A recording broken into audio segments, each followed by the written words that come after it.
days after, there was a good vibe in chat, and I just thought it'd be nice to bring back that focus. Anyway, it's only a I suggestion like it. because you bring such good positive energy. At least people will know that 00 UTC. There's something to look forward to. Get the OGs in here talking and chatting, and No, I think that's good. I think that's really good. I really do. With I feel that this community is very special, and think that doing something like that makes sense because then it's so much of crypto is just looking at number, price up, price down, but it's nice in this ecosystem because you can just focus on your yield, and when you really do the math, it's you're earning like literally big connect type numbers, like where it's like 1% in a day on a good day, and reestablishing that with everybody and everything. Absolutely. is we could have a little jingle that you could play as the countdown. So there's like a nightly countdown with a little bit of music running in the background. Just a little fun countdown jingle. I know that the 00 UTC is like the official takeover, but there's a mechanic. I think somebody has to start a new stake. Is it? Or does somebody have to do a contract interaction?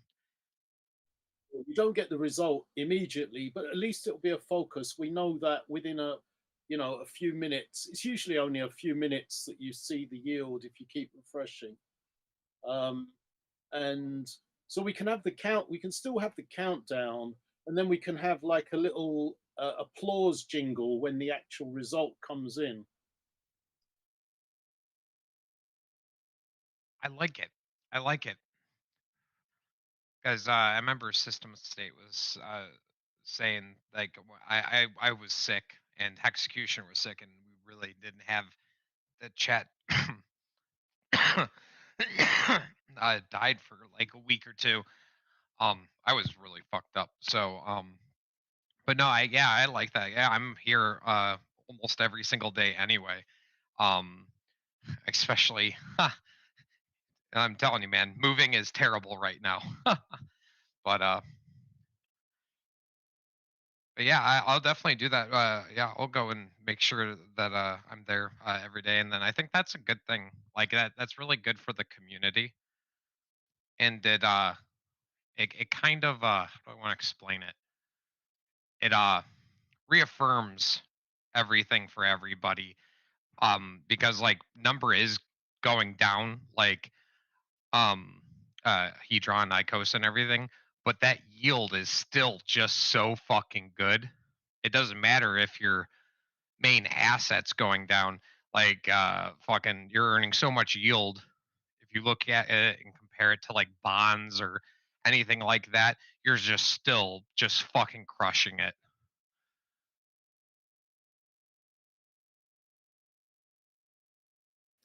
Well, yeah. Uh, if you were holding any other token, you would be falling behind us who are yielding. I think that the at the last bull run, what started it was a Uniswap, but also probably like block. Well, I want to make an argument for Hex started the last bull run. There's some pretty solid evidence to that. But um, earning yield through BlockFi and Voyager, that was also part of the things that started the bull market. Everybody wants to earn yield, man. Everybody wants to earn that yield, and we gotta remind people. Hmm. Yeah, you could do like an analysis on like 1 billion Hedron versus uh, you know, uh, um, a certain amount of Icosa. You can go over all the stats with it, and you can even go over the Watsa too. Can't forget about the Watsas.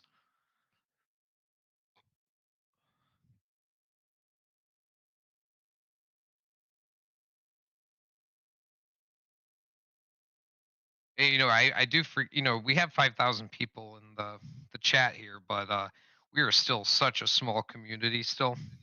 Like most of the Hexicans aren't even in here yet. Does Alex come in the chat? Not really. Not that I've seen. He's been really busy.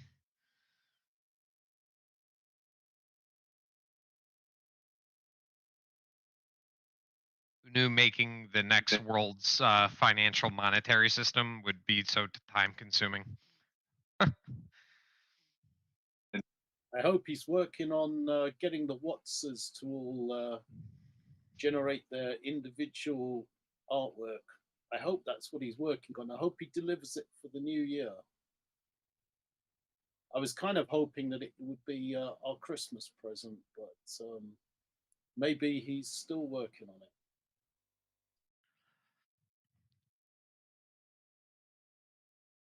Yeah, that would be nice. I really liked some of that artwork, and the like you said, I think your analogy of the entire thing is there's something for everybody. There's cartoon stuff, there's realistic stuff, there's gaming looking stuff, and I'm very very excited to see the rest of it. Um, I hope I get the good ones. Well, I mean, the other good thing is that we will have 22,000 unique pieces of artwork that can kind of be used to promote the Wattses. And I mean, that would take a lot of time to for everyone to become aware of every single Watser. So I can see there's going to be like huge amounts of Watser artwork posted on social media. I reckon what I think on that week that it's released, I think what's the name Watser will trend on Twitter because everyone can post their individual pieces of artwork and talk about the ones that they like.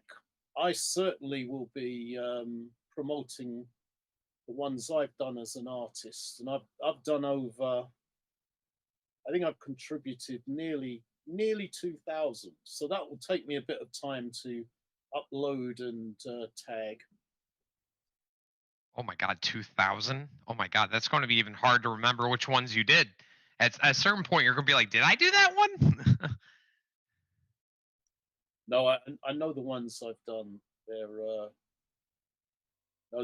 They're quite funny enough. The artist can sort of inject a little bit of their own style. So, for instance, if you're kind of into fantasy art, your AI images are going to look a little bit like fantasy art because you're going to use certain keywords. Not only that, the AI is intelligent enough to actually recycle some of the artwork ideas that you've already put in. So it actually begins to create almost your own personal style, which is quite interesting. I know my Fish was going around and uh, doing the AI generated art. He was trying to get the hang of it and trying to make a whole bunch of cool stuff as well. He has oh, sorry, Fish, if I I don't want to ruin your plan. Uh, but like basically, he said that he's like kind of sees like a future where like each of these hack stakes kind of has those NFTs and stuff, and people are going to want to tie artwork to their hack stakes.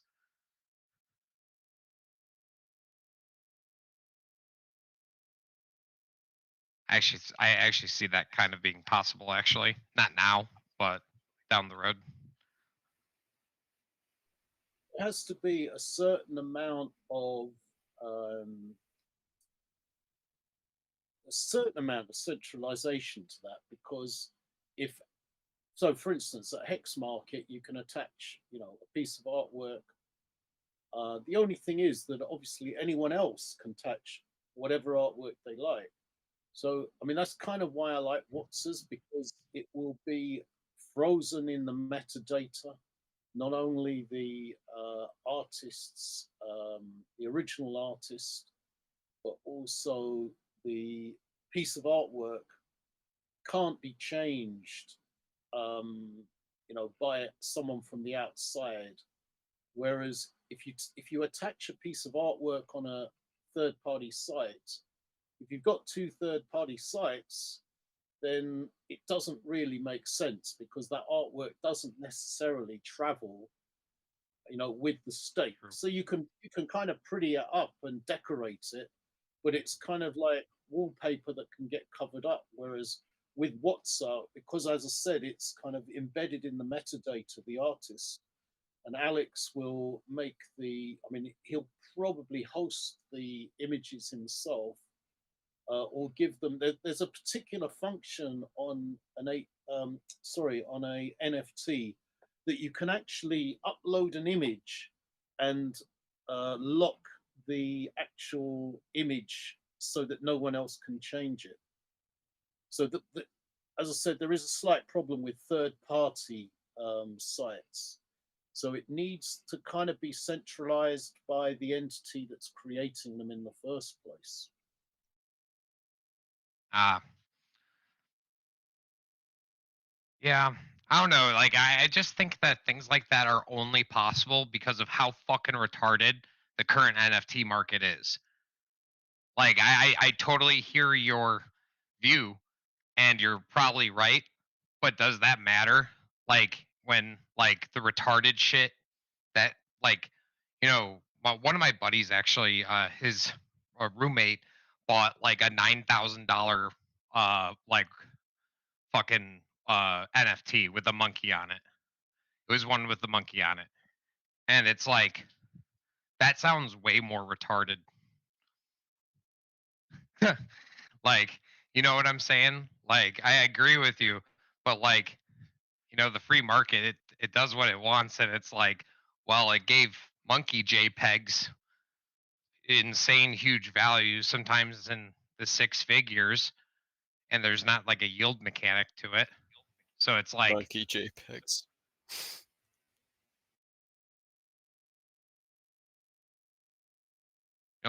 go Alex for making NFTs like actually cool. Like, way to go, Alex. Hey DJ, are the NFTs all? Will there be duplicates? No, every single one. The idea is every single one is individual. There'll be some. So, for instance, when you generate through Mid Journey, where most of the NFTs have been generated by the collective of around 10 to 15 artists, you get what's called variations. So you'll input a series of keywords, and that will generate 4 different images, and you can make variations of those 4, and then you can make variations of the variations.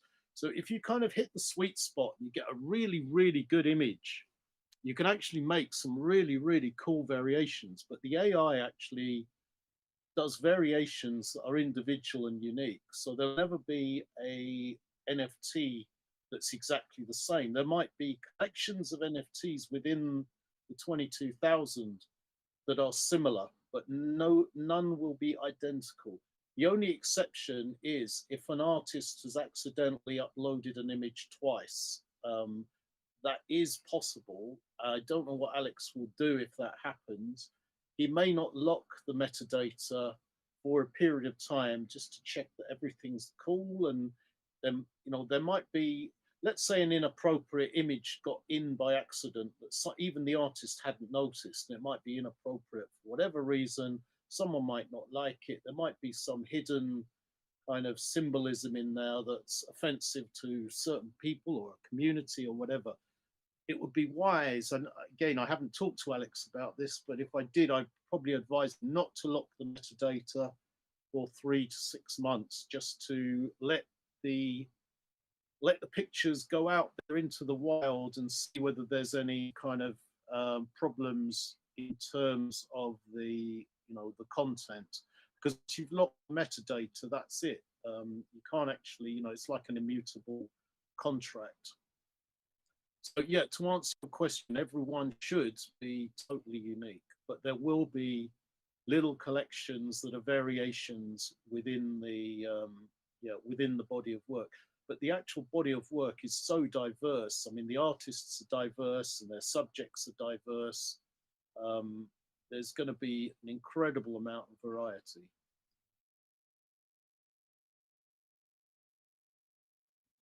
The answer I was hoping to hear. Thanks, bud. So what I'm hoping is that they will become like part of what I call art history and go down in the art history books as the first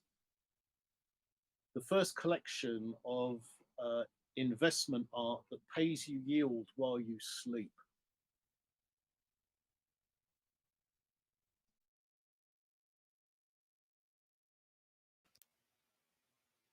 You know, I think they will, but there's quite the. I mean, there's not really a backlash against AI art, but there's kind of a disconnect.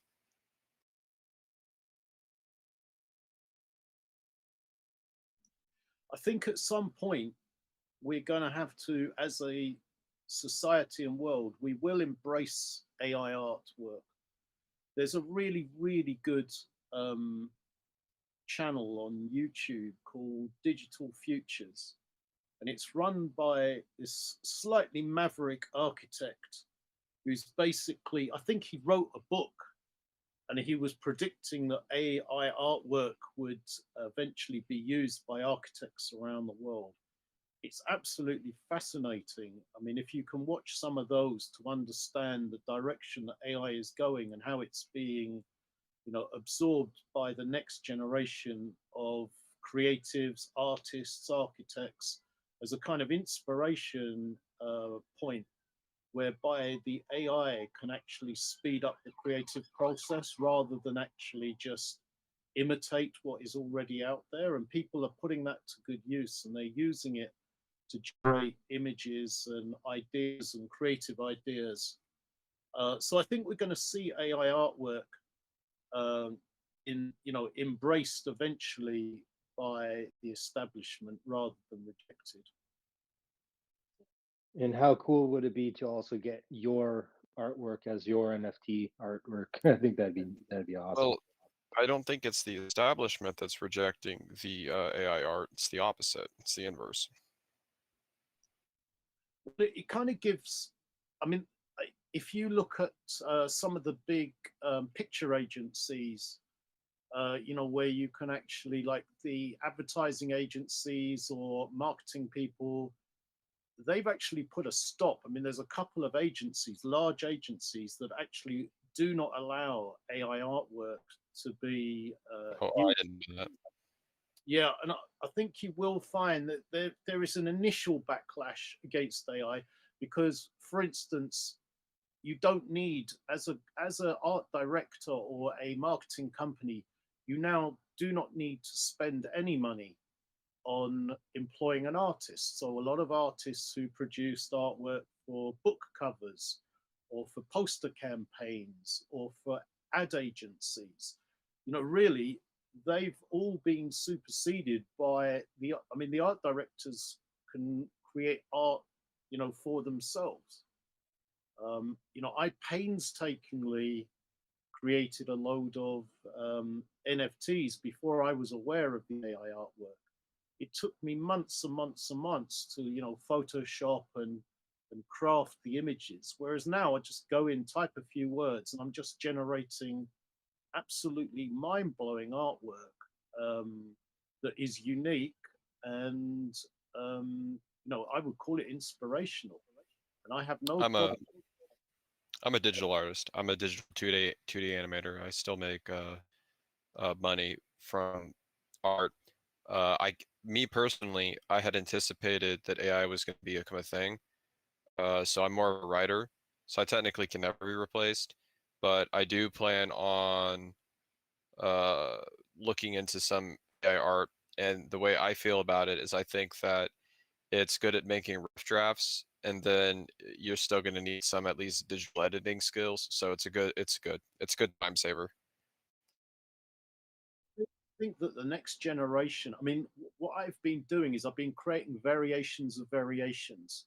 And what the AI art is doing, and I'm really surprised that the AI is creating such what I call aesthetically beautiful images, because if you think about it, the actual AI is blind, so it can't make an aesthetic choice about what is good or what is bad.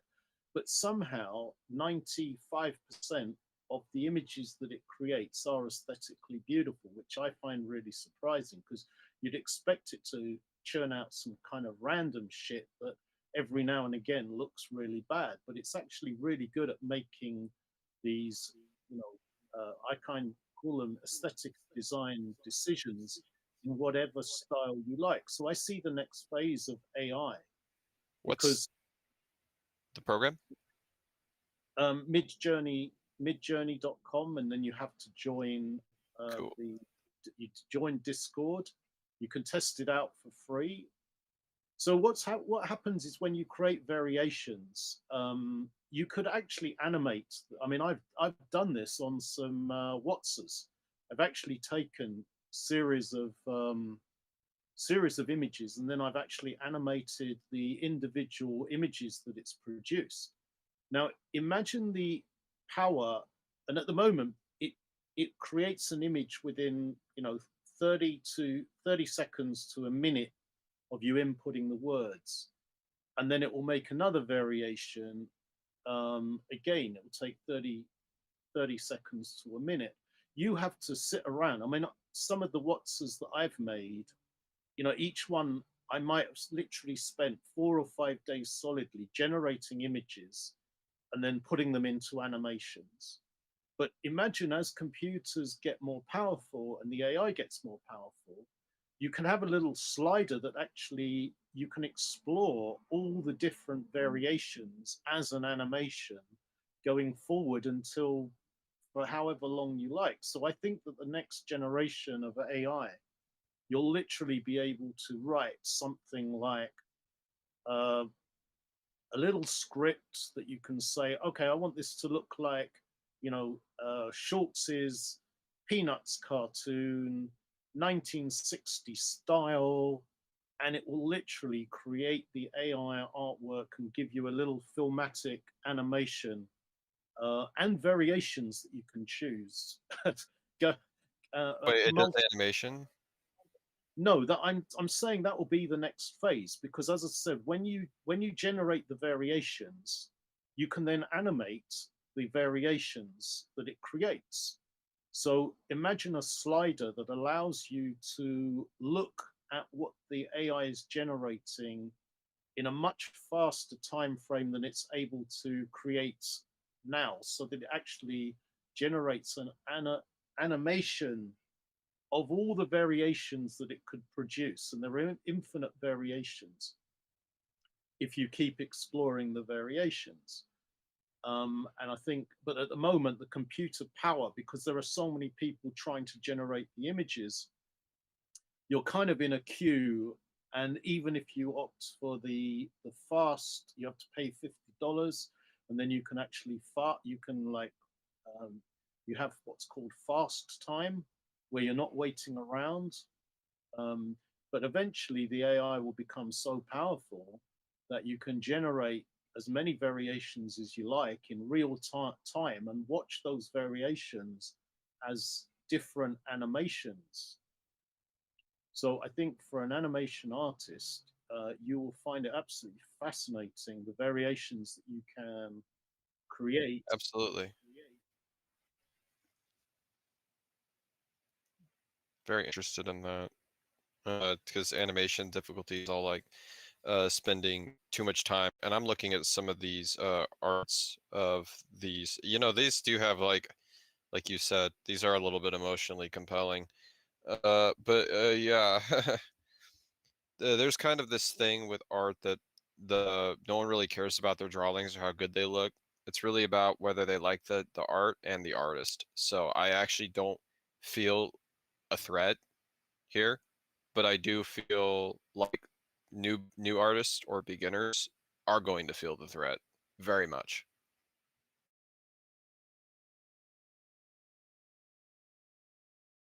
This is going to cause people to commit suicide. No, you see, for me, I think that creatives will use the technology creatively and move everything forward. I'm gonna drop something in. I'm gonna drop one of the Wats's in chat so you can have a look. It's already been published, but you might not have seen it. Jawa, he released a really brilliant morph. I'm not going to drop the morph because I haven't got it on my desktop, but there's a girl called Charlie, and she is one of the collective, and she created some really interesting morphs that inspired me to do a couple of morphs as well, like NFT Watson morphs. But I'm gonna drop one that's already been published, so it's not. And then you'll see what I call the potential, of the future of AI. Hold on.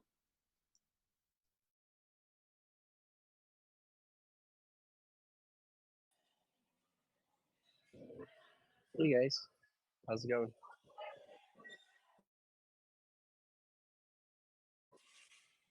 For Christmas, I did a series AI artwork for my family. I took our portrait and masked it out, and for the background, I used different patterns with the AI art. It's pretty cool.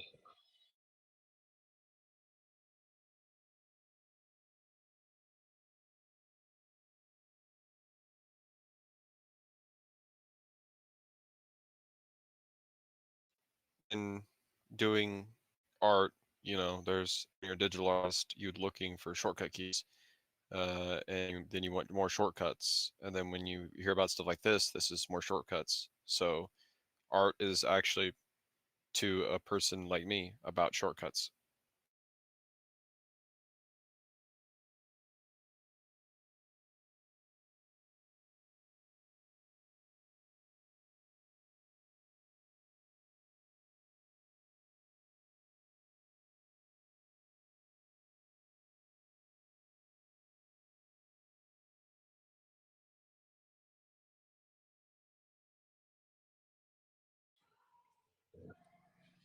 Yeah, my son, he's turned 19, but he doesn't really think that he doesn't call it artwork. But I do. I consider it art.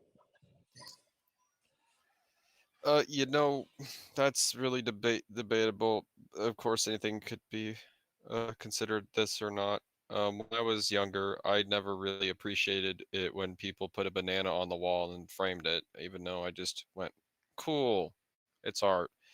But it's a similar thing.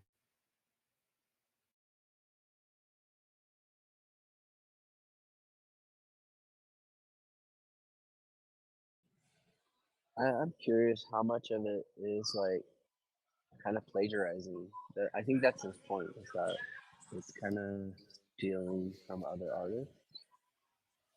Is Well, that so with artists, they just need to stop bitching about that. That's what they got to do, because the plagiarization and the copyright stuff is never going to go away, and people are always going to get plagiarized. They just got to get over it.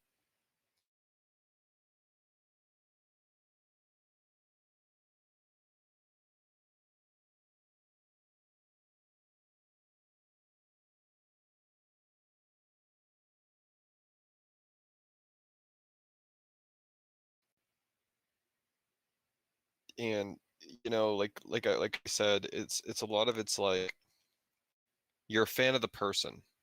So if somebody is an artist and they make really great AI art, which is cool, they become a fan of that AI artist. But if there is a traditional artist who is a digital artist, which is me, they're a fan of me, not particularly my images. They like the images I create. They would not like it if I became an AI artist. They definitely would not like that. But I will.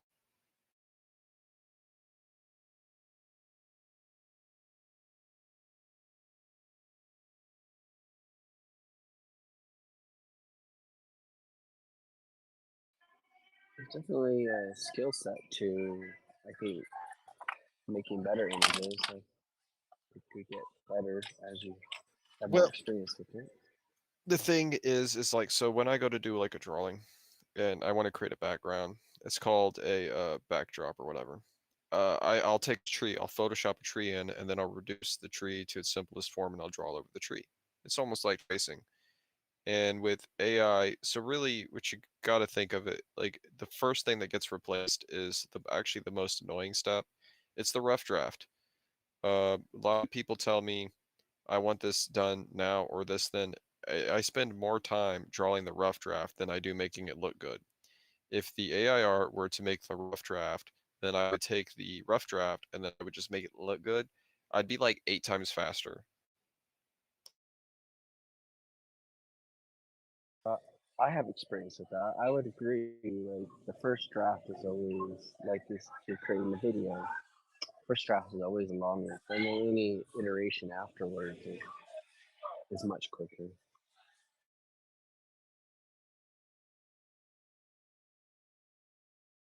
War Dog, I've put the link to the I'm looking right now. in Yeah. chat. I see what you're talking about. Yeah, it's very tasteful. It's definitely an emotional response. That's great. So, it's a complete, obviously, like you say, it's completely plagiarizing Leonardo da Vinci. And I even used Leonardo da Vinci in the style of Leonardo da Vinci and generated, the Leonardo da Vinci's famous man standing in a circle. And I thought, well, wouldn't it be great if he was standing in an icosahedron? And so, in a way, I believe it's actually bringing Leonardo da Vinci to life, because you kind of see what it would look like if you brought, Leonardo da Vinci's concept to life. Well, And yeah. it's even if you analyze it, it's absolutely incredible how it creates. What it's done is, it's taken all his artworks and sketches to the point that even the muscles tend to move, because that's just building on all the different variations that it created. And it created, thousands and thousands of images, which I then, chose different ones to animate. So that's what I mean, that as a creative, there's ways of using the artificial intelligence to actually take art to another level. Yeah, absolutely. I already do something that's very similar to that right off the bat. Like I said, I go and I look for images online and then I simplify it and make it look better. Um, so it's I don't really consider it cheating. I think as when you learn to draw, you shouldn't trace because you're learning to draw. But when you get really good at drawing, then you should trace. But only for a time saving. And I think AI art's the same way. I mean, if you don't know how to do art, of course you don't sit there and just do only AI art. But I mean, if that's going to be your thing, sure, whatever. I'm not gonna bitch. Again, think how many millions of man hours it would be to create, just the images that I've created in that particular sequence. But it's just Well, a way. It's a way of kind of visualizing what things would look like, if you were able to do them, and that's the power that kind of AI gives you. I am one of the fastest artists alive. That would only take me like 4 months. But yeah, but for people who aren't that good, yeah, it'd take a long time.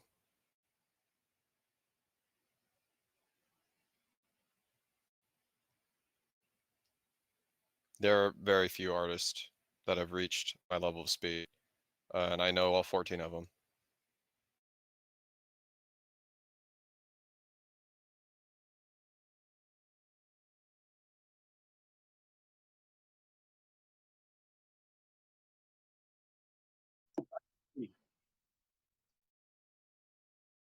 And I made sure that my type of art, not that this couldn't be copied by AI, but I made sure that my existence would be able to uh, not get replaced by AI, because most of the stuff I do is entertainment focused.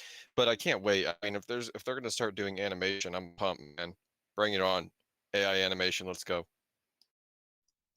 But that's what I'm saying, that you can already go down that path, even though it hasn't arrived yet, by just creating the variations and then animating and morphing the variations. There's only one issue with animation. This is where it's complex. Let's say people are like, how about you make the cartoons more simple? And I'll be like, what?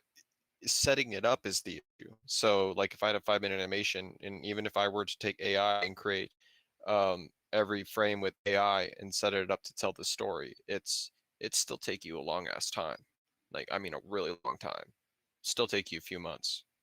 But I mean, drawing every single thing takes years. Some of my cartoons I've been working on are for like 3 or 4 years.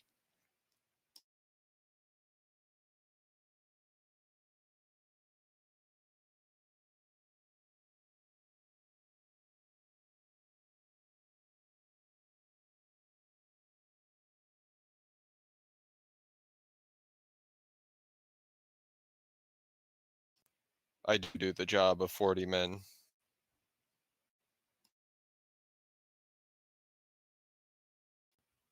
They basically just sit here and draw all day long and talk to us nerds. Not that you guys, and by nerds I mean that's a good thing. Hey, you should do some. Have you? Well, maybe you've already done it. Do some like Icosa or Hedron or Hex promotion using your skills.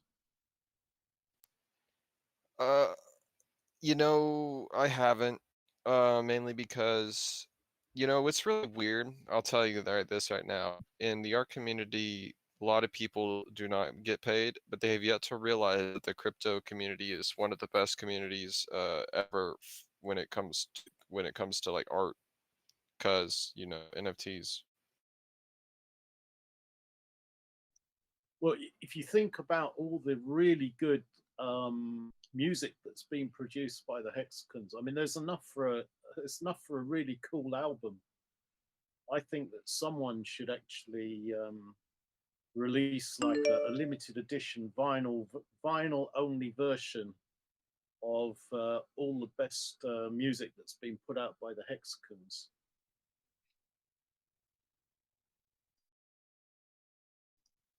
That's a pretty good idea.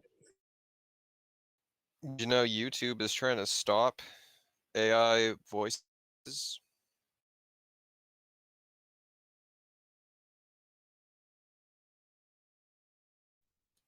Well, this is kind of the realm of the deep fake. So we'll soon have technology where you can actually create, like, you know, a viral meme of some cat doing something ridiculous, like spinning a ball on its nose, and that's gonna, you know, that's gonna be here quite soon, isn't it? Yeah, those deep fakes are going to be very dangerous because people are definitely going to put people that they don't like in compromised positions and then call the cops, and people are going to get locked up for it. The album cover for this album that you were talking about, DJ, we could have the album cover be Da Vinci's Vitruvian Man, the one right with the arms outstretched, and one arm outstretched while holding an electric guitar.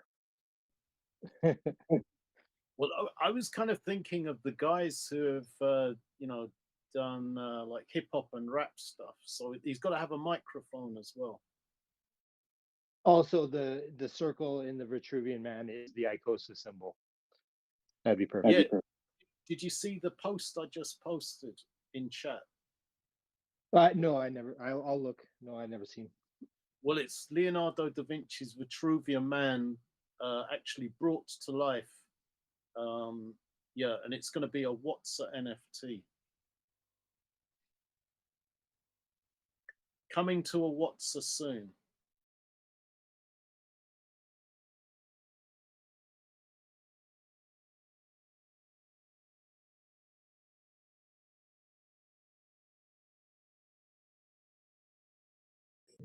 What format are those formatted in? You know, like are they JPEG, PNGs?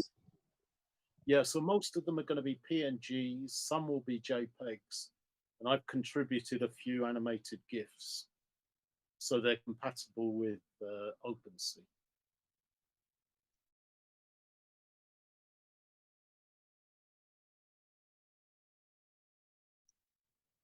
So yeah, what I've done, I've also worked out the beats per minute for the animation. So some of mine can be put to music, and they kind of they dance to the music.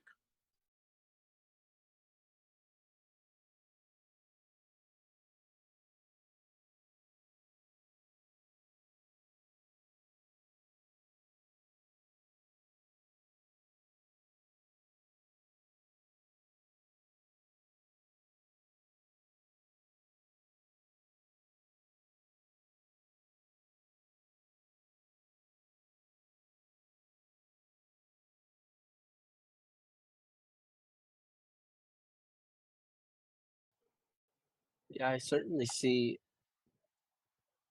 a massive amount of content on YouTube for AI everything recently.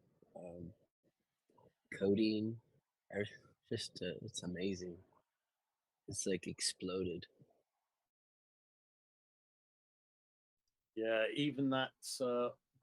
Well, I don't like him at all, but even Michael Saylor has obviously got an AI artist to create a ton of Bitcoin AI artwork for him.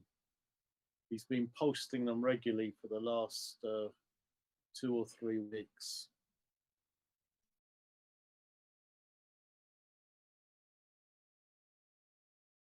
Yeah, I think about that. It's like photography. Before it took specialized equipment, and it still does take, a certain knowledge to generate an image the way that you envision it. But then you've got digital cameras came out, and they made it so much easier to improve your skill set on the spot. And then now the cell phones are so smart. The cameras are really good, and I think you sort of happen with art and AI. Perhaps it's comparable.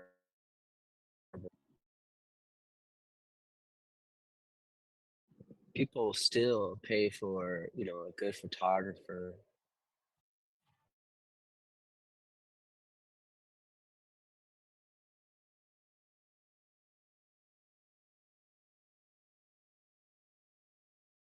Yeah, I mean, in a way, I was lucky because I studied as a photographer. That's what I did my college degree in, and that was the time where if you went out with your camera, which people rarely did because it was so expensive. I mean, some people have Polaroid cameras or they take like those Instamatic Kodak. But if you wanted really really good shots, you had to really commit because first of all, a reel of film, even back in the day, would cost. Well, the film was expensive. Then it would be expensive to develop. You get 36 shots. I mean, you would choose whether you'd buy a film that was 20 shots or whether you'd buy 36 shots. So you'd have 36 shots, which you had to commit to buy it, you had to commit to develop it, and then if you wanted prints, you'd have to commit to buying the prints. So you'd come away with 32 shots in any one session. All right, if you had a little bit of money, maybe you'd had 3 rolls of film, which would be what, 100 shots. Well, you had to be a good photographer back in the day because you had to capture what there's a very famous French photographer called Cartier-Bresson, and he was probably the best reportage photographer, the best press photographer that's ever existed. Very, very influential, and he created what was called the decisive, or he created what was called the phrase, or sorry, he created the phrase "the decisive moment," which many photographers, if you're into photography, Cartier-Bresson is the photographer's photographer, and understanding, what he was saying, which is every event has a decisive moment. But of course, now we can film everything in high definition just on our phone, and then choose that decisive moment just by going into the film. Because if you think about it, video from the old days, even like professional video, like when you blew up a still, it was kind of blurry. Well, I've got a 4K camera now, and each individual frame is like high definition photograph, so you can actually capture a scene, but you still need to understand how a scene unfolds, and you still need to place yourself in that decisive place as the scene unfolds to get what I call the decisive moment. And that, every event in life has that decisive moment. And if you're a good photographer, you're looking for that decisive moment. And the problem is now people are so spoiled, and the ability to capture that decisive moment has become easier and easier, as technology has developed.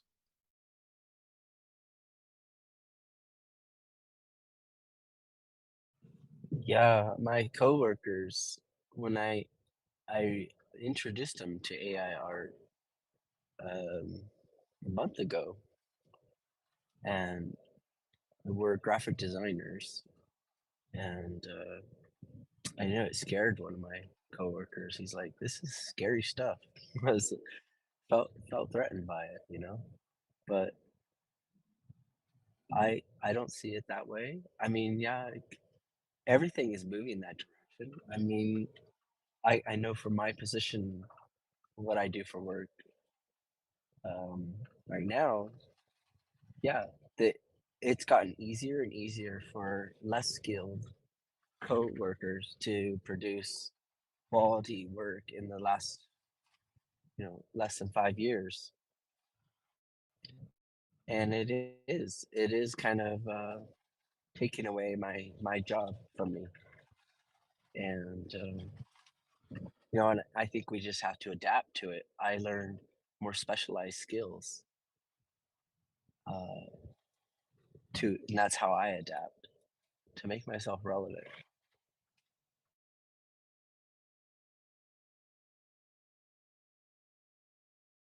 As I said before, I think creatives, if you are a creative, you use your creativity to, stay one step ahead of the curve, and to push the boundaries, both, in art and the use of, how you use the arts and how you use the technology. So I think creatives will always have a place because they'll always be pushing boundaries.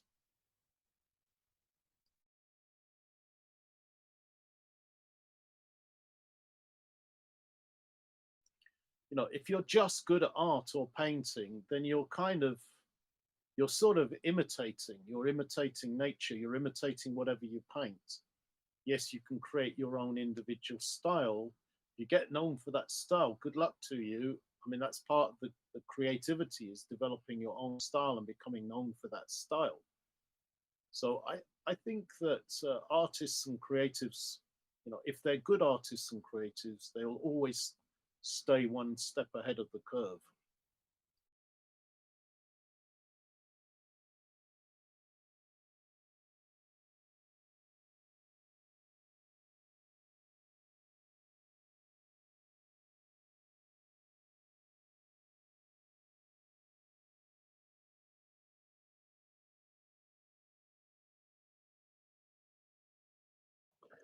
Yeah, so like one of the tools we use is, Adobe Premiere Pro for video editing. And there's this other tools that come out like Beyond that make it so that anyone can create a really nice video, animated video. And it's really easy to use. It doesn't take, that long to get up to skill on it. It's really quick. Whereas, some of the more professional tools, they take a long time to learn all the different techniques. And so the AI is just, wow, it's really nice and easy to use as well. Create amazing images, animations like you showed. And yeah, it is kind of taking over, some the work of artists. But yeah, we have to adapt to these changes and learn skills that set us apart.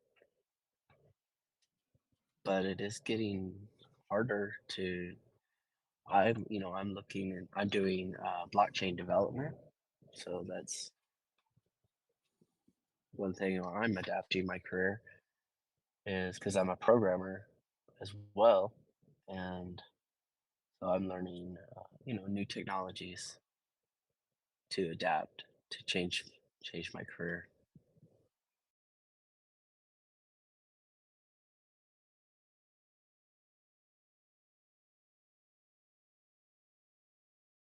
Anyone invested in Icosa and Hedron and Hex, I keep on repeating it, but we're all part of what I call, the blessed, just the blessed. So at some point, I think that we'll have that financial freedom not to worry about,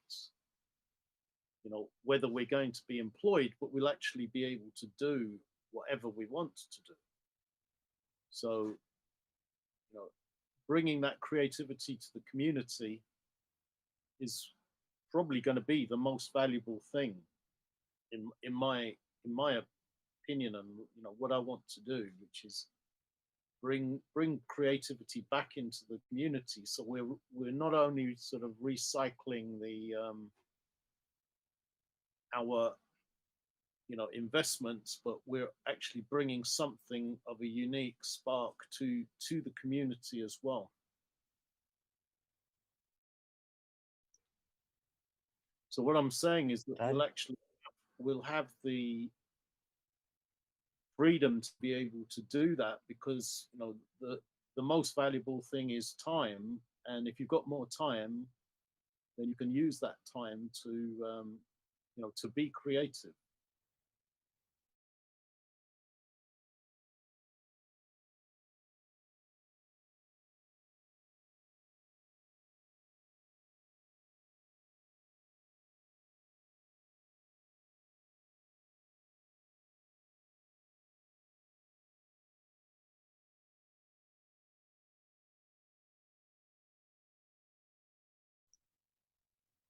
Hey, Hedron Voyager, did you explore the virtual museum link I sent you?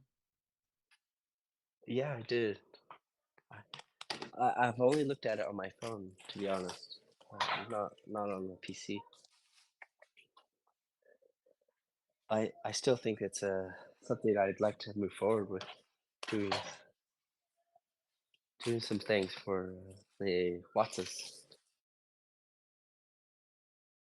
I mean, Alex is incredibly busy at the moment, and as I said, I want to make a whole load of suggestions to him and see whether he'll run with any of the creative ideas I put to him. But that would definitely be something I'd love to explore with him. But he's so busy; it's hard to get a moment with him.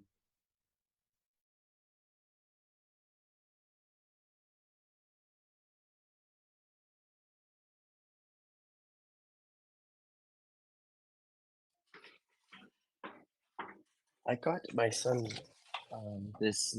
Have you seen these Nixie clocks? They're like digital. Well, there's something called pixie clocks, and they're like vacuum tubes, and they have like wire filament in them, and they create like numbers, and you can activate the different numbers within each tube, and they do this to make a clock. And now they have digital ones with little uh, panels in them, so you could do a full color. They're like little screens, and you can have like 4 or 6 different little screens. And anyways, so I got my son one of these clocks. They're kind of a niche type of clock. They're kind of artistic and cool looking. Uh, But I got him one, and he could program whatever image you want to each little screen. And um, but you could, I was thinking, those would be fantastic, and because you could program, you can tell it to show whatever image you want. That would be great for NFTs. People, spend a lot of money and or even these Watsons, they invest a lot of money into having these. And I think that would be a wonderful thing to do is to have these clocks that can show like maybe 6 different Watsons at once, or and they could cycle through them, or you can turn them into like you could add numbers on top of the images, and those could be a clock, but you'll have your like image in the background maybe. Anyways, that's my latest idea of what I want to create. Maybe create NFTs for these clocks, because right now I don't know anyone that has anything like that as far as NFTs on a like a digital clock display. I think it's a great idea, and I'd like to, you know, try to create the possibility of doing that. I mean, I think the technology already exists, and I was talking to Mike about this. That at some point you'll be able to wear a T-shirt which will have a screen on it, and you'll be able to actually walk around with your Watsa on your T-shirt, and it could cycle through the different Watsas. So imagine that you're walking around, and it says a nice piece of typography, Watsa, and then it turns into the different Watsas that you've got. What I'd really like to do is have a bespoke piece of electronics, which is essentially it'd just be like a TV screen or a square screen, because all the Watsas are square. But underneath, if you go into an art gallery, like there's a little thing underneath which says the artist and maybe a little bit of information. But what I'd love is if you could actually display the value of the yield below the screen. So for instance, let's say you're a bank, or let's say you're an investment artist, and you want to show off your Watts. So you either have it on your wall, or you have it in the foyer of your bank, or in your small private gallery, and then it displays the value in real dollars of what the Watts is worth on that particular day. And of course, that yield goes up as Watts of value, or as Icosa goes up. The dollar value will no doubt go up each day. But I think it'd be really cool to have a little screen below your main square that displays the value. Yeah, I love that idea too. And those clocks that I'm talking about, they'll be on your desk, but no doubt you could do like different size ones. You could do like, I think that's a great idea though. What a business investing into this artwork, because it does bring yield, which is an amazing system. Well, you see, all you'd need to do it is you'd need to talk to Alex and Crispy to have the data streamed each day for every individual Watson. So you just need an internet connection. You just need Wi-Fi to connect to your device, whether it be a small desktop device, a little display. It could be a picture frame that you have in, beside your bed, or for the larger investors, as I said, I'd like to see a big square screen that displays your WhatsApp. So you could just by connecting by Wi-Fi. But wouldn't it be great if it was automatic? You just put it on the wall, you type in your token ID, and up pops your WhatsApp. And if you've got several WhatsApps, you just maybe you could even just put in your wallet address, and it would automatically update whatever Watsons you buy and display them on rotation. Yeah, I don't think that would be very difficult to, show the yield and the value of the yield. But just a little bit of programming. So what we need is someone in the community who works in an electronics manufacturing, who can, because these things you could probably get built in China quite cheaply if you've got the right connections.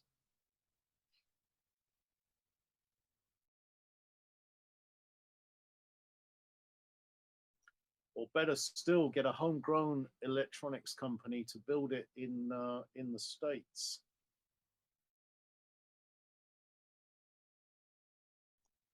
I think Watson holders would absolutely love it, wouldn't they? I mean, if you could get a device that all you had to do is input your wallet address and it displayed all that information like a beautiful piece of artwork on the wall. Yeah, absolutely. I think that's a great idea. I mean, because like I said, we spend a lot of money on these WhatsApps and NFTs, and that to just have a way to display it like that be cool. Like just like a photo frame, it just cycles through the different ones that you have, and maybe shows the updated stats on it every day. That'd be really cool.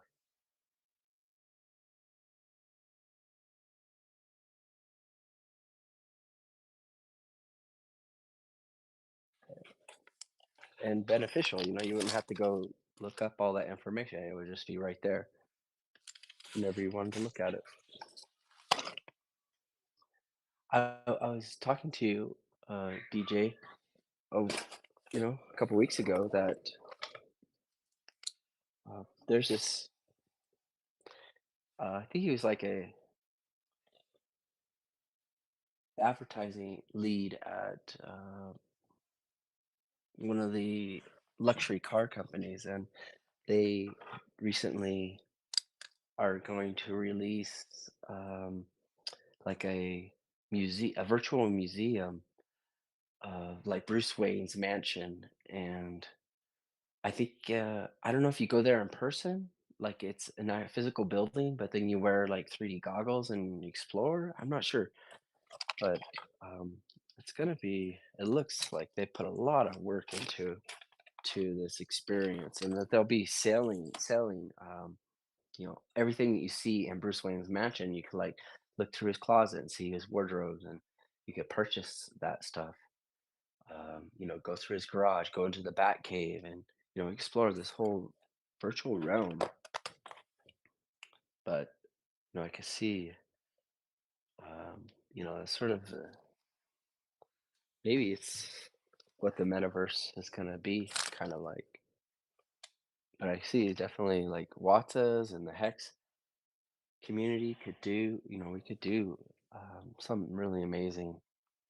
We could do a museum about, but you could have the Wattas in there, and, look at what Wattas were created and which ones have been burned, and maybe buy a poster or something, or maybe buy some of the artwork, or you know, and then you know, I'm really like I'm really into gaming, so I'd love to see different games with the Wattas, and then I'd also maybe we could have like sort of something about Richard Hart, the history of Richard Hart and the Hex Token Museum, all virtual, right? That'd be pretty amazing. Know that he's taken time out. That's why when you see him stream at the moment, his background isn't his throne, because he's creating a real world museum, the Richard Hart Museum. I'm guessing he's going to put in his $5 million diamond, and his white moon boots, and his Gucci collection, and his Rolex, and some of his Rolex collection, and the history of Hex, and the history of so it'll be part educational and part extravagant, yeah, flexing.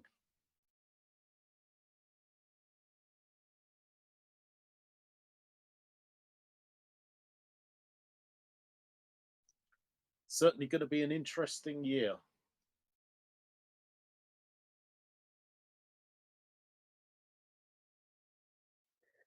Yeah, there is so much. What? I subscribe on Telegram to like 4 different news channels, and there's constantly, just every day, just more and more information of adoption. It's just, it's almost like mainstream already because where I work, they just released their first NFTs, last week, and we're a Fortune 500 company, and so to see this is mass adoption right now. It's amazing. There's a lot happening. It's really positive. Does your Fortune 500 have an investment art? I mean, usually some of these big companies, as part of their investment portfolio, they offset some of their profits and they actually buy art for their own or for the company's collection. Yeah, we have a archivist at the company, a corporate, and they curate the historical art, right? And especially related to the company. But yeah, there's definitely that going on. And they are working with, startups. Um, they have relationships with companies that specialize in NFTs now. And it's fantastic to see the emergence of this technology. Yeah, so why don't you knock on their department's door, talk to the curator, see whether you can get them interested in buying some Wattses. I mean, I think we discussed this before, but I've come up with two kind of marketing phrases. One is investment art that pays you while you're asleep, and art that pays you yield while you sleep. The idea being that they're not just buying the art, the yield is going to increase over time. So it's actually an investment in its own right.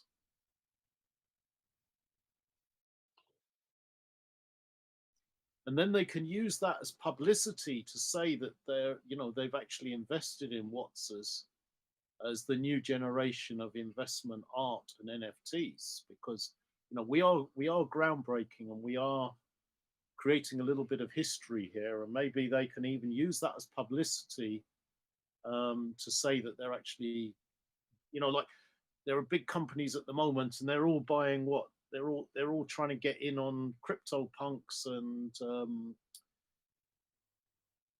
Bored Apes, because they're able to or they have a monetary value, and they're seeing the price go up. So all these trendy companies are adding a Bored Ape to their portfolio just to get a bit of publicity. But tell them they can be one of the first companies to actually invest in Wattses, because nobody else knows it's going on at the moment. It's kind of it looks like I'm sorry to cut you off. It looks like our ground got burned in Watson right now. But please continue.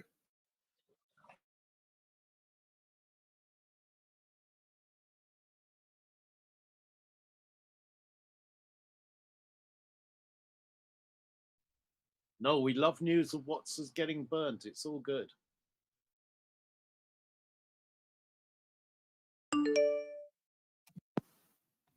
Am I reading that right? Watsabot and everything Watsa? Oh yeah, looks like big ones there.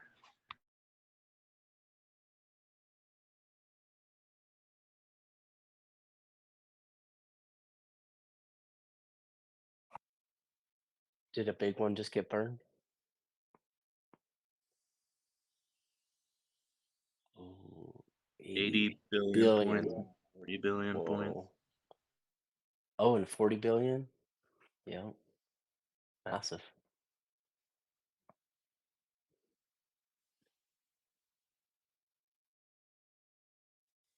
Wow, there's no way I'd want to burn them like now. wait till the market's, up. What if it was like an OA or an SA?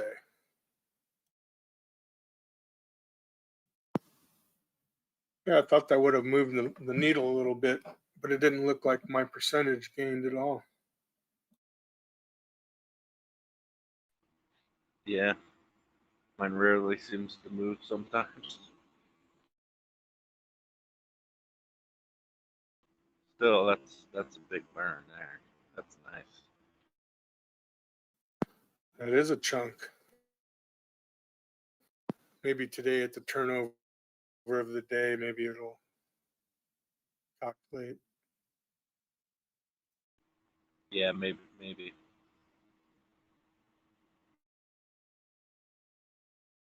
I think that was like you got like 150k Icosa, I think. Not at my computer right now.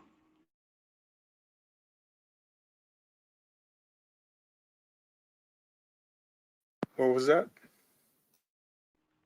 I was saying that I think you got 150k Icosa for both of those. Let me see if I can check. I was on. I'm outside right now, but I was on Etherscan, and I think it was 150k Icosa, and he approved them to sell on Uniswap, but hadn't dumped yet. So I don't know what he's gonna do. We'll have to see. Oh, so the bot said it was a burn. It wasn't really a burn. Well, I mean, yeah, he burned his Watsas, but still has the Icosa. Oh, okay, I got you now.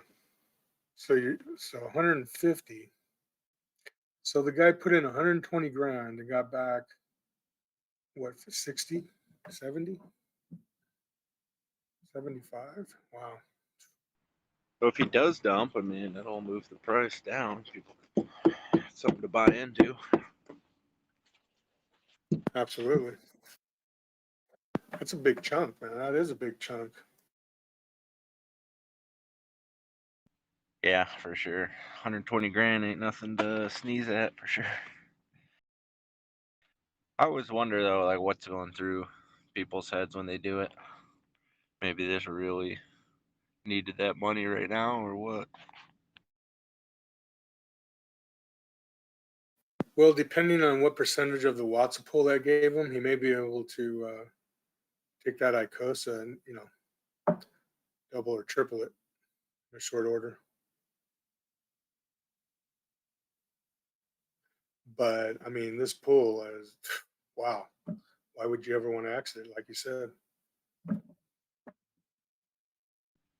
Yeah, Unless that's what I mean. Like, why now? Now just like not the time. Time, like maybe a few years down the road. When you're at least above what you put in, and you're really, really in profit there. Yeah, well, they probably did some math and figured they could get more Icosa in the same time frame, but who knows? Yeah, that's true. More Icosa. Some people did say they were in profit because of the price of like if they did a trade on like Hedron for it. So, and then with the price today, I don't know how they did their math, but so they were claiming their profit. As far as I'm concerned, it's good math. Keep it up. Yeah, let them burn. Howdy, everybody. I can barely hear you, Fish. Hi. Yo, what up, brother? Good evening, Mike. Yeah, I had to show up. Like I do like the idea. I do think it's kind of like a team huddle before a big game. Yeah, I've got to do the countdown jingle. I was thinking of the Thunderbirds. What do you reckon on Thunderbirds? What do you mean Thunderbirds? I don't know No. what that. Hold on, let me see if I can find it. Really bullish for the Watsas. Like Icosa went down because of it, but like everybody should have moved up a little bit. That was a pretty big Watsa that burnt. So, and just let some people know there's some really good deals right now. There was one. I don't have any USDC, or I'd buy it. It's like 50 million points for 120 bucks. Those small ones, I know we're in a downtrend, but like I really do recommend buying the small ones if you can get them for a good dollar per million. those sell for high premiums during FOMO times. So we could keep going lower though, might see cheaper. So who knows? I think with the artwork coming out, maybe, hopefully, like that'll give a little kick back into the Watsa.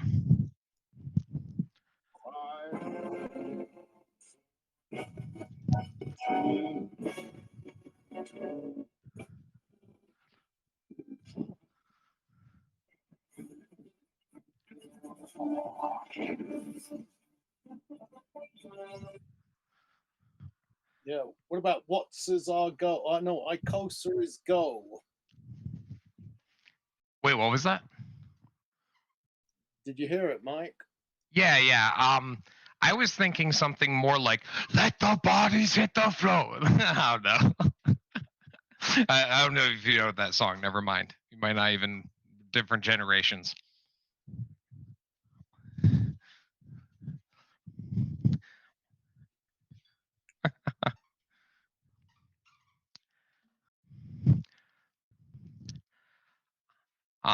This was a little bit of a crazy year. Fucking unfortunately, Icosa dropped, Hedron dropped, even Hex dropped, but opportunity. I'm lucky I had a USDC like on the side and shit. So I am buying the dip. So not sure if we're going higher or lower. Like I bought. We'll see what happens. If it goes lower, that means you get a better position. So as long as you got a job, it ain't too bad. And like I've rode in some like garbage shit tokens down and back up. We don't have garbage here, so it'll all come back stronger than ever. Maybe we could bust through that like 6-0 Hedron high next time. You know, whether it's 6 months from now or whatever. Did anyone see that post from Alex? It was he was like this is your captain, your pilot speaking, and he said that he believes that we're going into the anger part because like everybody on Twitter was like raging in the Hex community. So he said, buckle up your seatbelts. The light is still turned on. So I think that's like we're getting really close to the bottom here.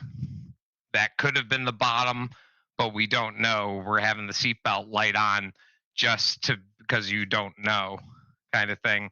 Made me feel pretty bullish.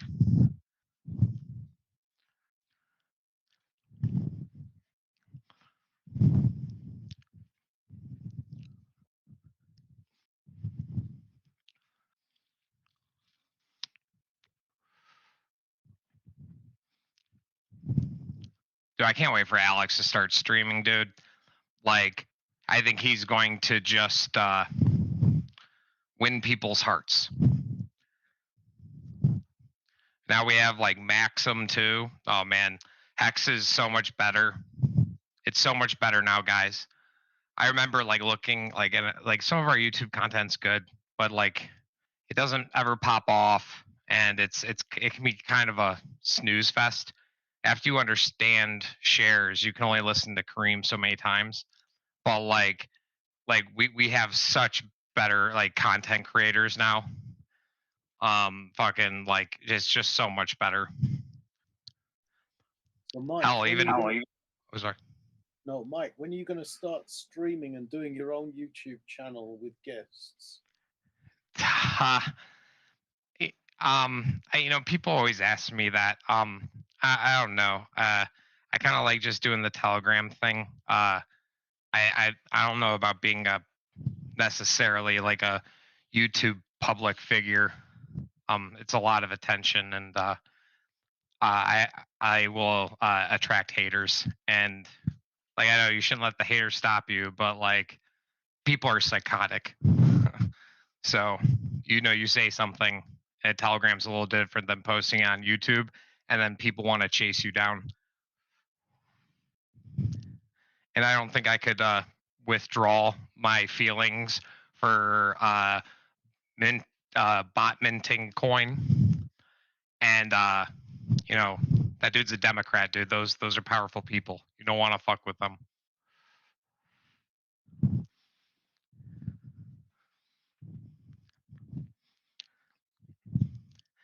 It's disappointing though. Like I do see like on Twitter like Hex Kenzie. I think she's good.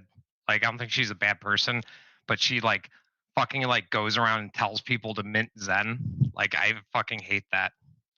I fucking hate that because Richard yelled at me and I learned my lesson and I'm just trying to preach what Richard taught me. And it's just like don't get distracted by the shiny object.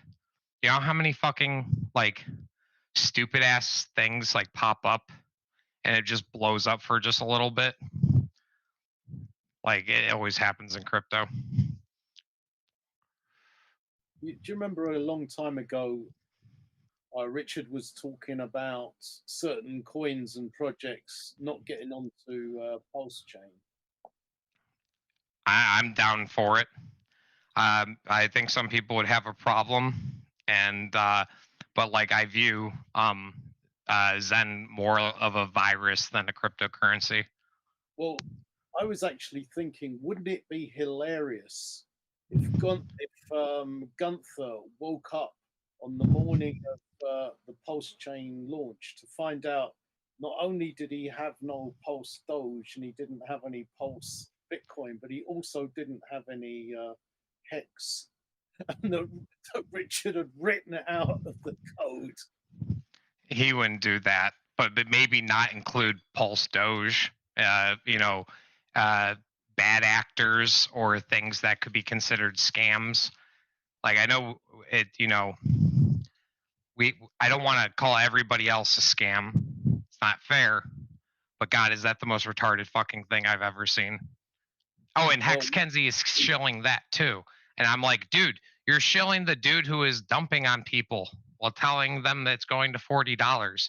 I was wondering who got that stupid. Like, I was like, dude, no way Hex goes $40. Like, whoever said that's like an idiot. Like, on its first cycle, come on.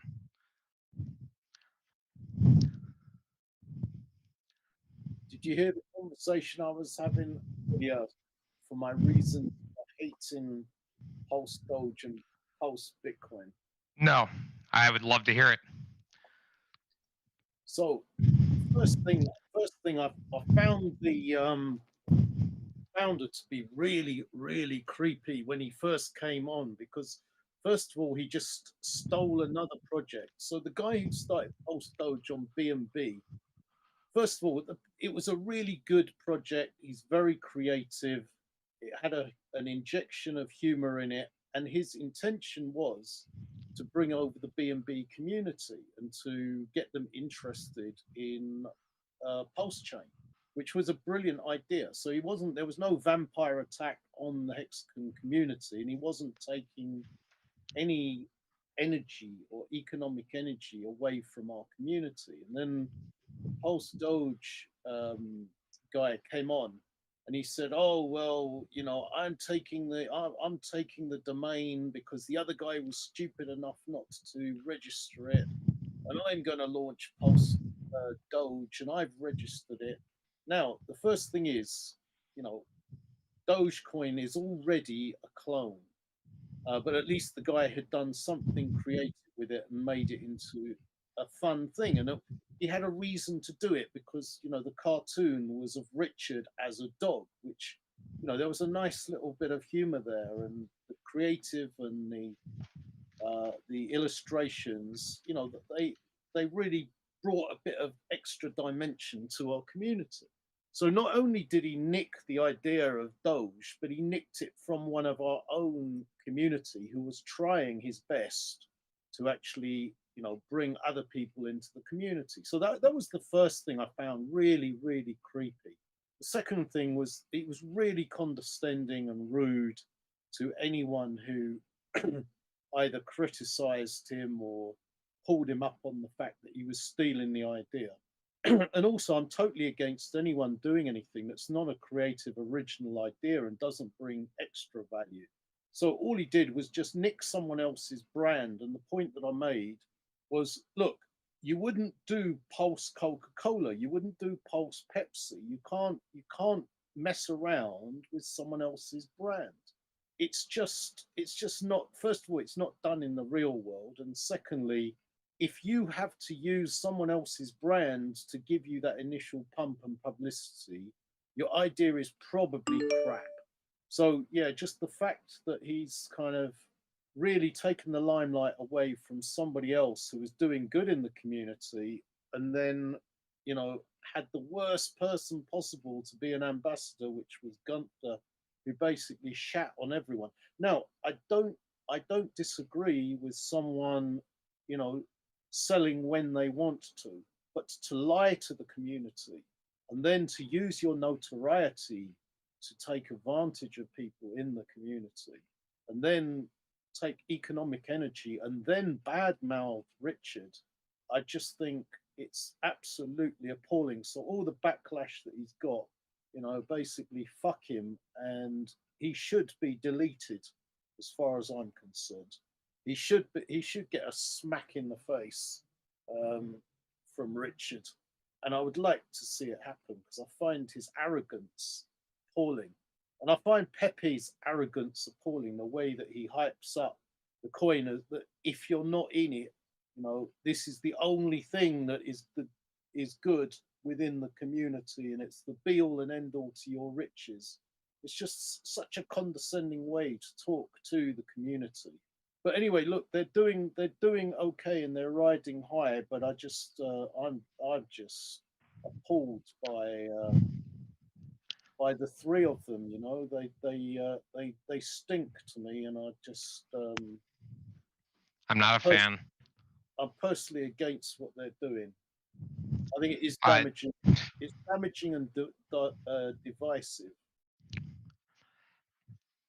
I think I heard from somebody a different view that's good in some sense, because now we know who the shithead is, and he might be fudding people out of their bags. And the bad part is I hope they don't get scammed, but that possibility is always there. I don't like how he's talking shit on Richard, and like the only thing that makes him special is all his T-shares. Man, let me tell you, money changes people, and you know, I got even a little cocky at the top of the bull market, just being told I'm an idiot and believing in Richard and winning felt good, but I wasn't like spitting on people or anything like that, or going around telling everybody X is going to $100 while I'm dumping my bags. Like did I sell? Yeah, but like I promote Hex a lot, so like I'm allowed to, I feel. But like all this shit, it is fucking bad, and it's the money, man. I've just seen too many Hexkins turn into real assholes.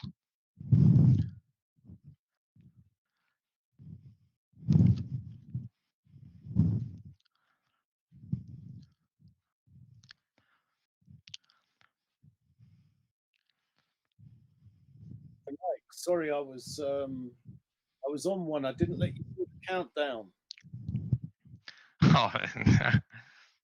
Oh, let's see. What was the number for today? They need to have like a live feed counter somewhere. There's so many things that need to be built. I wish I could do any of it. I'm don't know how to do any of that.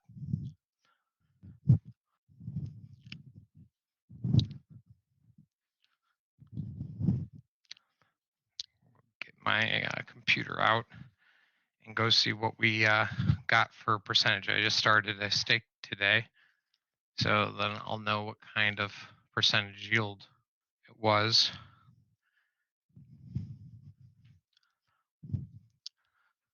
The nice thing about like Hedron dropping in price, more is like burnt.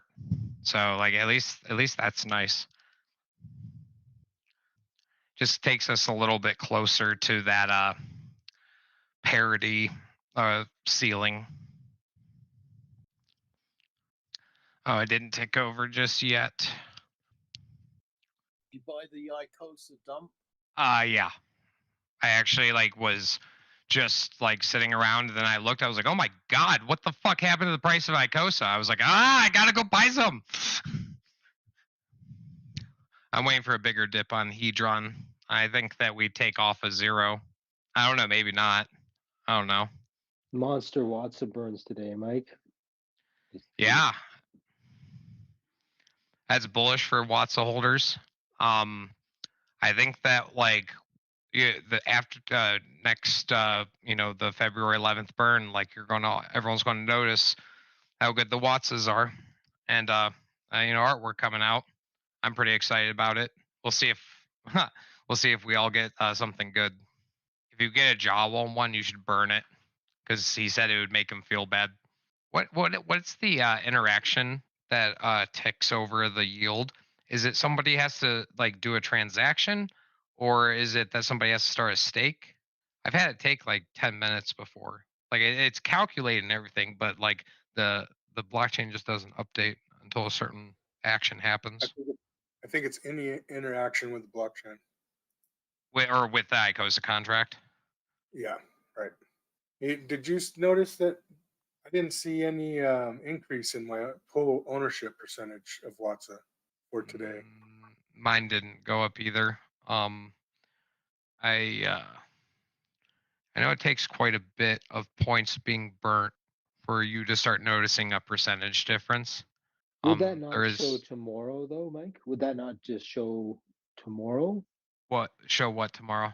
If there was an increase in our percentage for Watsons, would that not show like tomorrow? No, I think the stake points are constantly updated. I don't know. Yeah, that's what I thought too. I thought they were real time, and Yeah, I think the 120 the 120 B points is like a half of a percent. So yeah, I guess. Well, remember, most people have 1% or less. More than likely, like less than like 0.1 or so. So like all of that was distributed amongst all those different Wattses. So yeah, you're probably not going to notice a big difference. Now a couple yeah, more of those. we're only seeing four decimal places over, and it affected on the fifth one. It looks like for fifth and sixth one for most people. Okay, I got excited though. It was a good day, regardless. Yeah, I think a lot of this is opportunity. I think all this is awesome. Like Icosa dumping is okay. Hedron dumping is okay. A lot of opportunity. Anybody got a purchase that they're going to get once they're like fucking loaded? Dude, it's I think funny. I want a Yeah, Corvette. it's funny you mentioned that. Like 10 minutes ago, I'm just thinking about the exact same thing. And for me, I figured it out. To me, I ain't burning no watts is nothing. It's like an afford an indoor golf simulator. You know what I'm talking about? Like inside, Yeah. they're about 50 grand, right? So once I'm gonna get one of those, then I'm burning. Dude, Fish was talking about that. Yeah. Oh yeah, I think that's he was right. talking Yeah, about it. I want a GC quad. yeah. I just noticed, Fish. You actually literally have a hole with a golf flag there. I didn't see that. Yeah, man. Get that TrackMan or whatever. Yeah. Yeah, I mean that would work too. Yeah, I think the one I want is like 50 grand, right? So I mean, I may as well get build a separate garage for it too, right? Unless you have the space. We've updated. Pretty weak day. Pretty weak day. It was, I think, like less than half of a percent. Less than half a percent in a day. How the fuck can we live? Hey guys, are there tech geeks in here who like hi-fi and TVs and shit? Nope. It's like crispy and like I think red squirrel. I don't know. Well, I just saw those new laser TVs and the cabinets. It pops up to the screen. It's pretty sick, man. I will be able to buy quite a bit in the future. I have to look them up. All ownership has definitely gone up, and it obviously ticks over on the update. so this guy must have nuked himself pretty good today that burned these Wattses. I mean, said in chat that he walked away around 50 grand USDC, and what was that, 120 billion he burned today? Like, ooh, ouch. That's nuts. Like I don't know. Yeah, I don't know if you'd find a buyer on OpenSea. That'd be hard to sell. Yeah, just impatience, I think, like weak hands on that one there, man. Like, whew. Yeah, especially that he sold the Icosa. He didn't stake it. I would have, if he would have staked it, I could have maybe saw a little argument there. But just to burn it like that. You never know. People have life going on, so. Yeah, yeah, that's true. Life gets in the way. Oh, we got a couple nice little stakes coming through for tomorrow's yield. 62, 22, 7. All right. Oh, and there's a 500,000 X in there too. There's a good couple shares coming in for tomorrow's yield. Not like insane, but like a couple hundred. Hey, it looks like the percentage did recalculate. The percentage of pool ownership. Oh, did it? Yeah, I think it was around 0.5%. Bullish for Wats's. They were already really good paying. The Icosa pool got really diluted since then, so you're about to be earning quite a bit of Icosa. Nice. This is the first time I've been able to see my pool ownership number go up at any kind. Yes, this is awesome. It's very bullish for Wats's. Very bullish. I gotta go get some food. I gotta go to the grocery store. Dude, it's so expensive now. Remember, $100 you'd be good for like 2 weeks. Now it's like, dude, it's just so expensive. Bags full of shit for 100 now. I think ground bison's like $12 or something, $10-12 now. It's like, what? Yeah, and I think we're bracing for it's going to get crazier next year. Thank God we're where we are at. Dude, this is so friggin' bullish, man. For Watson. Jesus. That means payouts are going up. Let me see. Let me go check one of my wallets. See if mine went up. Oh, I did. Nice. I remember what it was, but it did go up. Like 280, I think. That one didn't move. I would love to see the hex price just go up. Like go to like 4 cents before the next set of auctions. And then just see like all the burning. Really put a fucking dent in that fucking supply. That'd be awesome, dude. Dude, I don't even have like hacks to sell. Like I'm just like all staked up. And like so it doesn't matter to me. But like I would like just to see it for the burning. Especially 5 months from now on that auction. I just want Pulse Chain to be out so like I can like participate in the auctions and not like just get my fucking ass nuked by fucking gas fees. And like how do you break through to these people that like this is the future? It would loud as fucking shit. And you know what? Like, man, imagine what the price would be with like 1 million stakers. Like Hack still did massive, just mind-boggling returns, and like no one was allowed to find out about us. Like I followed Richard, I almost missed Hex. Like that's like coming in back into the bear market. I was like, oh yeah, the Hex.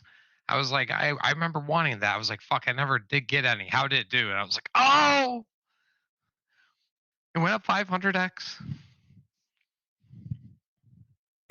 Yeah, I only put in about 10% of what I was going to put in because there was so much FUD and I wasn't quite sure. I didn't have enough time to sit there and listen to 6-hour videos. But I did put some in just in case, and I'm glad I did. Yep. But I definitely didn't miss the Icosa boat or the Hedron boat. I staked my Hex, so I got Hedron for free. So, yay.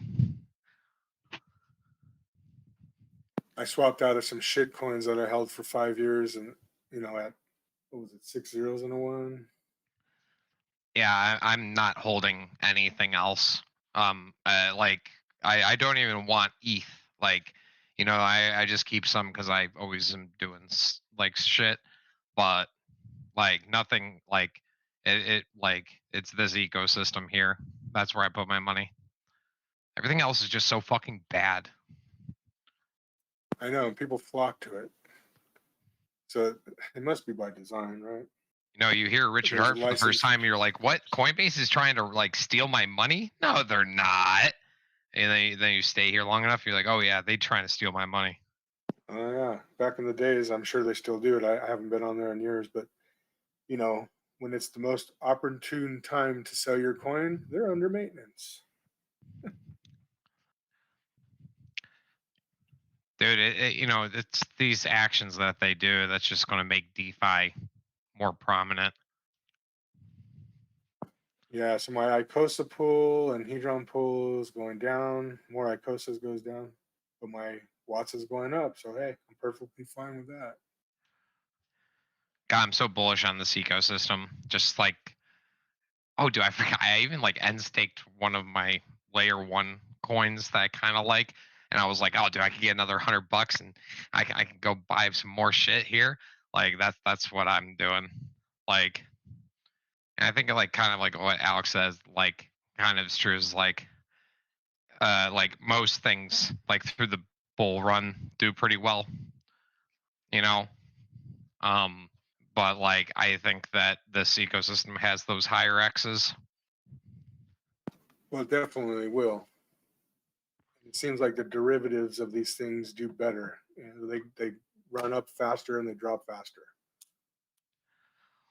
I think it might be like that, like you know, it's such a good product and it's really undervalued, and then it gets all bought up and then mass profits in a short time, and so it's like following like the Bitcoin like hex model, hard ass pumps, but then really nasty dumps. Shows the value of the ecosystem. Yeah, no, it's great. Like you said, we just need more heads, more people involved. I really think that this upcoming year is the year of hex. I think everybody's going to know the name, and they're going to bow to the green candles once they return. Like I don't know, like all these guys ES, bro. Like You know, Richard's mentioned twice about decorrelation. So I think that's going to be one of the mechanisms that's going to cause people to that's going to catch their attention to look this way. And, I mean, even in Richard's earlier videos, he says that like, dude, people like crypto because the number goes up, not because of how decentralized it is. It's because the number goes up, and if securely having your number go up with yield is a value to you, well, fuck. Once you figure that out, you're gonna FOMO buy, and you'll buy Hex at $1, and you'll be fucking happy. then maybe a couple people will stop bitching at me for buying at 40 on my advice. Dude, we've all bought tops. You know, just don't do that next time. You know. Well, no, by the time they listened to me, it was already on a solid run. And I'm like, okay, now you go and do what I told you to do a couple months ago. All right. I'm telling you guys, if you knew who my buddy Dicey was, he thinks crypto is complete bullshit, or he did. And like he's down on his Hex. He bought like at 10 cents and he locked some shares, so he's not doing too terrible. You know, share rate's definitely gone up a lot since then. So to counter the price going down. But like, dude, like he's down, and he like looked at like this entire ecosystem with the HSI auctions and everything, and he's like, okay, I'm putting money in. He's like, I'm gonna hold this shit. He's like, this shit seems special. And like, for my buddy Daisuke to say that, I have really high respect for this guy. Very, very smart. Very, very, very, very smart guy. And has a cutthroat job. Fortune 500 company, and he's like, oh my God, this is so interesting. Like he bought, and then the price dipped, of course, and he just laughed, and he's like, I'm not worried. He's like, I like what I see. He's like, I don't want to miss this boat. You know, I also did have to beat him up a little bit. I was like, yo, you know what? Like, at least I got you into shit that's still here. I was like, just to let you know, 80% of crypto just rug pulled their fucking people. I had an AMM coin that I got for free. And like I dumped a lot of it and bought hacks, but like I left some staking. They locked me out of my coins. I'm not trolling. They had admin keys on the fucking AMM, and then they locked up. They made it so you couldn't unlock your funds. And like I got it free, so I didn't like invest in it, right? So it's fine. But like, you know, I was telling my buddy, I was like, yo, just let you know, 100% uptime. No fucking cracks in the system. More shit's being built on top. Like all of the other CFI was actually scams, and it rug pulled all of the traditional finance people because they're idiots. Like Mark Cuban, he lost a lot. Well, if he didn't lose money with Voyager, there's definitely an issue.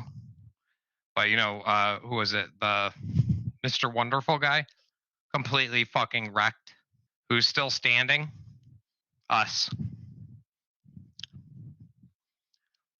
Even good, like, or industry deemed good DeFi, like Aave, like they just got hacked recently. You know, it's just like, this is just so beautiful to hear Richard say those things and then me actually believe these crazy ass things and then just watch everything in front of me happen. It's just, it's too surreal. Like it doesn't feel like I'm, you know, like where they say like life's a simulation. Like that's how I feel, because there's no way that just happened. There's no way just everything was actually a Ponzi scheme except for Hex. Like it's just like that can't be reality. You know, the one thing that I chose is the best thing in the industry, and like I don't know if those lending platforms do. I bet you they come bucks and. Yeah, you could already see with their statements where they were going with it. They don't even understand it. Was it Baxter or somebody the other day? She was making a gesture with her hands. She was saying, well, how much area do I need to store $1 million in Bitcoin? Like she was going to keep it in her closet. Oh man, I think Hex is the greatest cryptocurrency, and it just had a whole bunch of cool shit built on top of it that makes it even more mind-numbingly cool in my eyes. People love money games, bro. Like rich people love this type of shit, and like it's a little difficult. Boy, wait till the system kicks off and people realize they could buy an HSI and then sell it for Icosa and instantly make a 1 to 2% yield. And then you could just go right back into USDC. Just wait till they actually understand these types of things.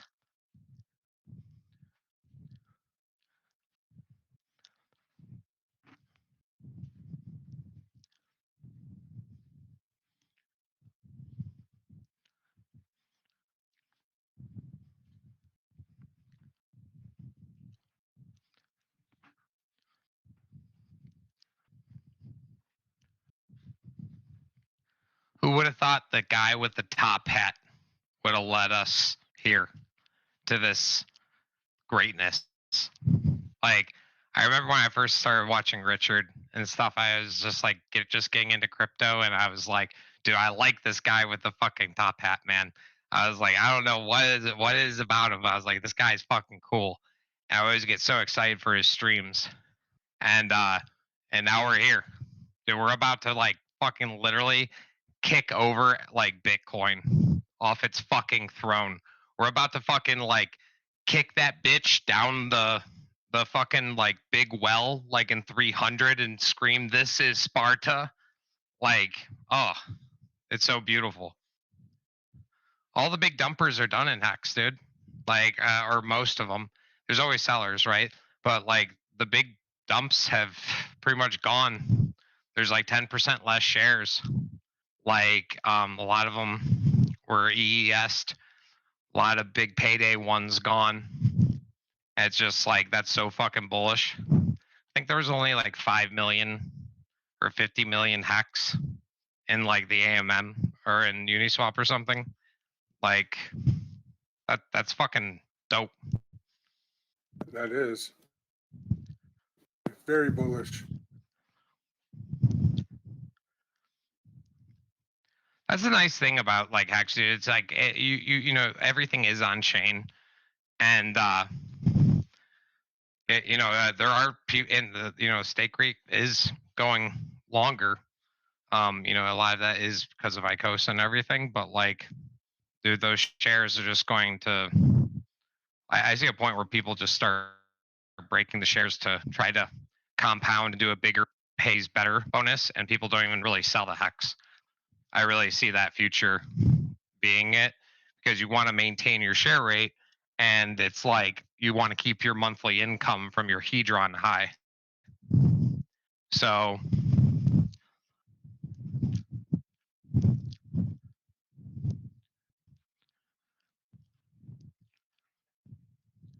you know, I viewed this as a Merry Christmas dump. That's what I viewed this as. Like that Watsa burn, like Merry Christmas, dude. You know, like day after, right? But like, fucking, I don't know. I hope I'm right, because if not, like I'll look really silly. But it's probably not going to be like next week. But like, I think by the end of 2023, people are going to know the name. I really do.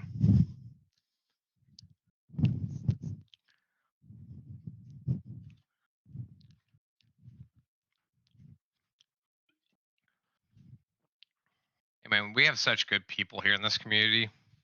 You have guys like Crispy putting up sites, and Dev Huey, all these fucking guys, man. This is the best fucking place to be. Follow Dev Huey, by the way, boys. Follow Dev Huey on Twitter. Guy's dope. Gives out really good info. God, I love Alex so much, I would get a tattoo of him. You know? Or Richard. But it's like kind of gay to do that. But like, man, those guys are awesome. If you had to pick, who would you get a picture of, Richard or Alex on you? You had to choose one. I know it's a hard choice. I had to run back to my computer. I would do Alex. You do Alex? Actually, Alex and Richard looking at each other with goo goo eyes. There we go.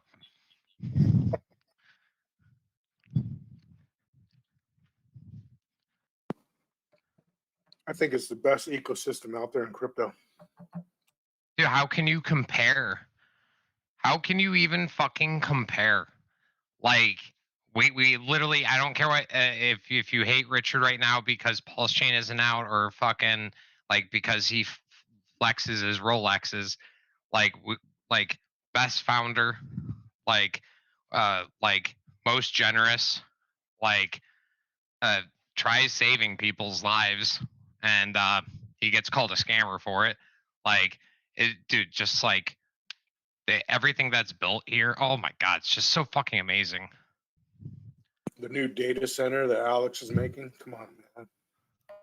I do think that having censorship resistant layer ones is a necessity.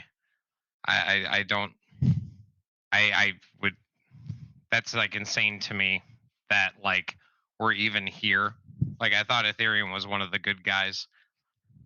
Like, I don't like the direction that ETH has taken. I don't hold ETH anymore.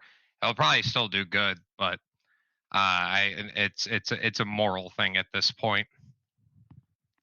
Dude, Alex is gonna start streaming, dude, and like we have a new face And it's just like, I think that Richards had to do all these things because he had to. And it's like, it sucks.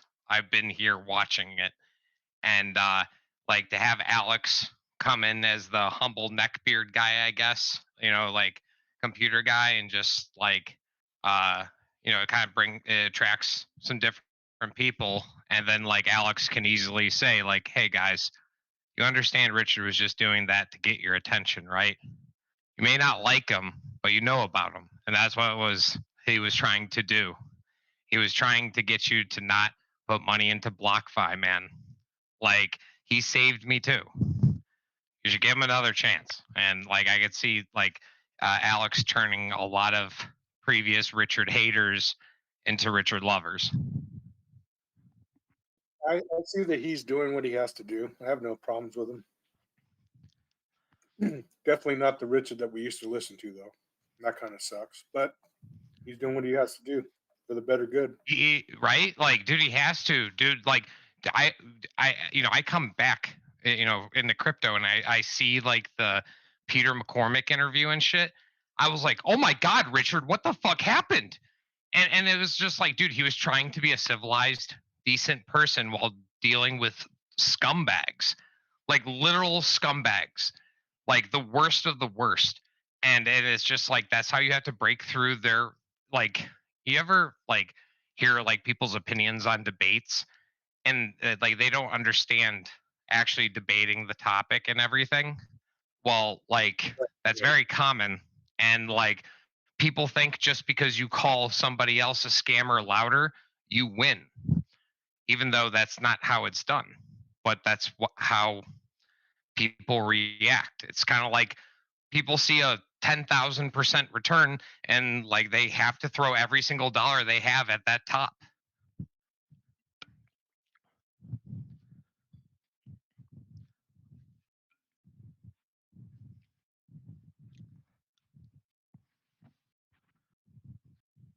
And we had Executioner in here last night. It was good hearing from him.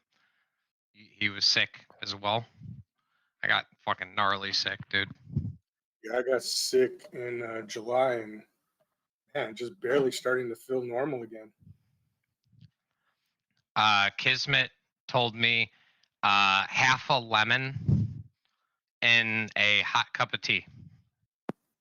Okay. And it's God's work. Have like 2 or 3 of those, and you're like, the extra vitamin C, dude, it kicked my cold like right out of me. Yeah, that's one thing. I never really do hot stuff. I don't do prefer, hot like, stuff iced tea. either. Like, yeah, I like iced tea, but like if I'm sick, it's like, all right, dude, like this is where I compromise my morals of cold iced tea, you know. Yeah, but I'm scared I'll slip over to the other side. Now I'm a hot tea drinker. Shit, not getting any younger, I guess. That's pretty cool, man. The stuff the Executioner's talking about. Kind of sucks that I was born in California, though. I'm not sure what their tax rate is now, but I think their top rate was like 13%. Yeah, it's like retarded out there. That's where my buddy lives. Yeah. My buddy like snapped one day. He's like, dude, I can't believe I own a $500,000 condo, and fucking like all I have to do, like every morning, I'm like crawling over homeless people street. It was sickening down there, dude.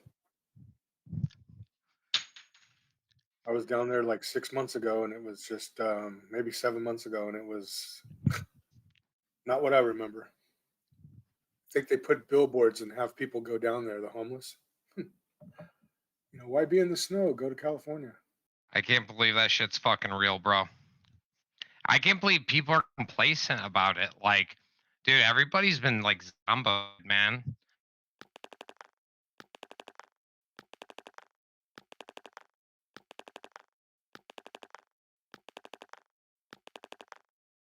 But I guess the reality is different because Super like conservative guy or anything.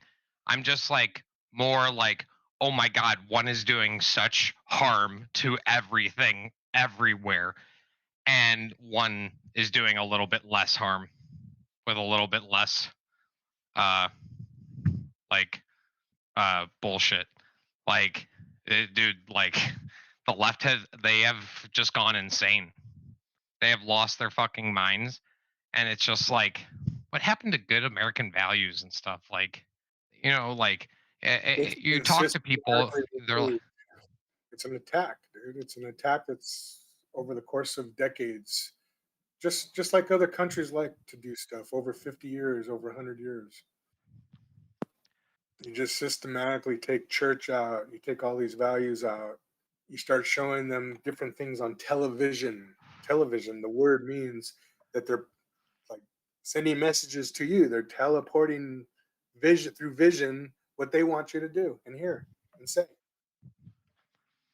I don't want to get too much into it because whatever anybody does in their own house is on them. But when they start putting shit on the 6 o'clock news when you're trying to eat, it's like, come on, man. That's how I feel about it. I'm not a religious person. My family's Catholic, and they're not like the good kind of Catholics. They're the weird Catholics, and